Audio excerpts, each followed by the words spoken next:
What's up, guys? BUGGY here, back with some more Idle Heroes, and today, yes, we're finally getting to some Lord of Sparkles action.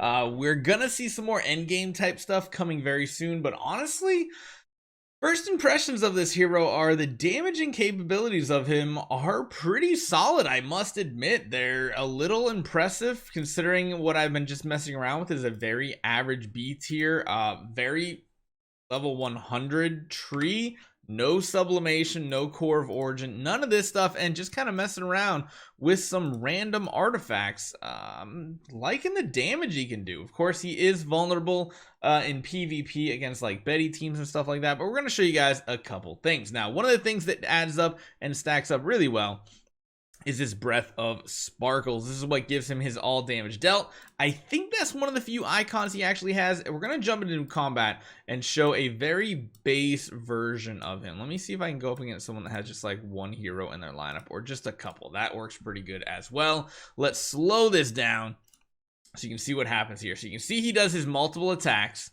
He didn't look like he procced anything here. Oh, there he goes. Now he's got that little fist, which I think is maybe even his dodge chance. But you can see here is pretty interesting because he bugs out quite often.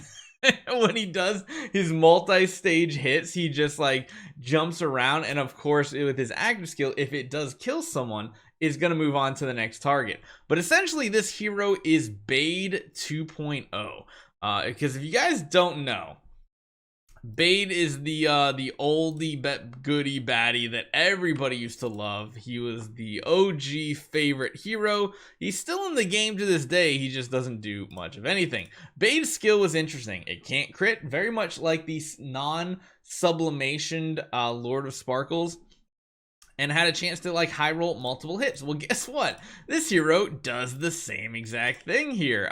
Is it this one right here? Yeah. Changes base attack to deals damage that ignores block and dodge, which helps against Hyperspace Hunter Islamok teams. To one enemy with the lowest HP, cannot land a crit. Of course, when you do get the sublimation for that, it can crit. 50% chance to do it 3 times and 35% chance to do it up to 5 times. Really awesome. Then his active skill has some really cool stuff in here too. And then if he does hit more than 4 times with his basic or with his active skill, he has Destructive Strike, which then can hit another target. So overall, his skills are very interesting. I want to go up against someone. This is a pretty solid teamer. So as you guys can see on this team, there's a lot of power on this squad right here. But this is like a good B squad, honestly. I'm going to show you the damage output, and him with an Augustus Magic Ball, actually not that bad. I kind of like it. So you can see the multiple hits right there, even against a crown, still doing a decent amount of damage. He is kind of squishy because of course he doesn't have Destiny Transition, and a lot of these other heroes do as well. I want to see if he can get an active off in next round. He might actually be CC though. Man, it's so hard to run Augustus Magic Ball nowadays because it makes them so squishy. The one thing I like, and you'll notice a lot, is every time our allies hit as well, he does a chase attack, which is pretty cool, and it does get him some healing if you do have it sublimed, which is a huge bonus here. Let's see. So like with this, we're going to hit both targets, and then what does he do? He goes and chases and hits someone. It's weird where he hits, though, a lot of times. Like, it never hits the right target, per se. It's really, really strange. It's hard to find a good opponent power level on this account because a lot of these teams have like really strong Bettys. You know, that one's not horrible. Let's go up against that team right there. Let's see how he performs in some PvP. Sadly, we haven't had a great test yet in Sealand because everybody has their Sealands done with Vulcans, and yeah, it's just like he's kind of sitting here just wishing he could do more. Now he does have all those extra attacks when the allies hit too. It's just some extra ping damage mostly to get through Unbending Will and such, but right here, second round, that was pretty big because it means he can't block and generate additional shielding. So going against him, pretty solid. His damage is lacking, but that's mainly due to our synergies here. The one thing this account doesn't have is a Drake. If we had a Drake on this team, it would be so much better. It looks like we used to have a Drake on this team. But yeah, if you had that defense down, it would be so much better. Let's try to find a couple more battles to see him in action. Try to find some stuff where it's kind of even power level. The second like someone goes Destiny Transition, this is an interesting team. It's actually not as bad as it looks because it has some crowd control immunity and such. And this team that we have really doesn't have much synergy here. It of course picks apart that one target as expected. Let's see what the active looks like in round 2 though. Again, we're going to chase on all these extra attacks here. Round 2, you can see that he hits multiple targets and then he just gets stuck in no man's land. It's like he's broken, right? He's literally broken on the way that he interacts with the battlefield. He does have nice ways. I mean, again, he has 0 Destiny Transition in this scenario, hitting enemies that have Destiny Transition. And still pretty solid. Again, I really do think if you're going to have this hero, you still need to invest in a Drake, because a lot of people just get rid of their Drakes nowadays. They're not really used that often, and so it gets to the point where most people drop the Drake from their entire account. I want to find someone that has like some Destiny Transition, but not like an overpowered team here. Most of these are pretty random squads here. Where's the Destiny Transition? Come on, let's see if we can find like 1 or 2 more battles here. Looks like a lot of these might be idle accounts here.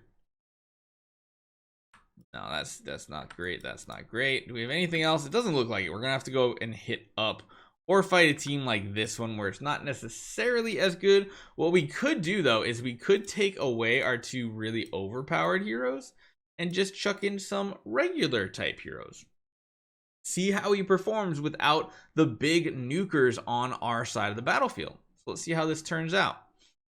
Again, they can't dodge, they can't block, which means he is a very good counter against heroes that have that dodge chance, which is really, really awesome. He has chances to dodge, especially paired with Elena. That is a really cool combo. And yeah, his little ping damages hit quite hard. They really do. And when you see him in a scenario like this where he's going up against some power, we could even try this one. I don't know if we're going to be able to win without a Drake to kind of synergize with. But again, Drakes are very much still in demand and something you really want to keep on your team. Oh no, he might actually get shredded to pieces. However, Jeester might take the aggro now as the lowest HP. Still good. I'm intrigued to see round 2. I want to see what his active can do in this situation. There's tons of shielding on the enemy team and dodging and all these other stuff, so I feel like we're about to hit round 2 here. Again, he does all these extra chase attacks, but he's kind of just hitting in the shields right now. Man, that queen is just making him look irrelevant.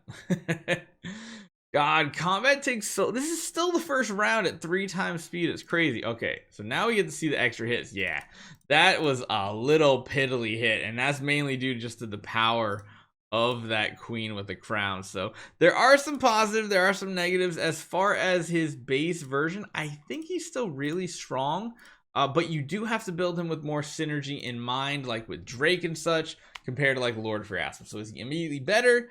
I don't think so. We really need to test him in the late game. A lot of his testing is going to come in weeks following, when we can actually get him to Destiny Transition to really test him versus the Lord of Pharasma. So far though, he seems like a really good single target damage dealer. We'll just have to see how his synergies work and how teams are built. So we will continue testing him through the week. I want to make sure you guys got to see him a little bit in action. Hopefully you guys enjoy this one. I'll see you guys next time.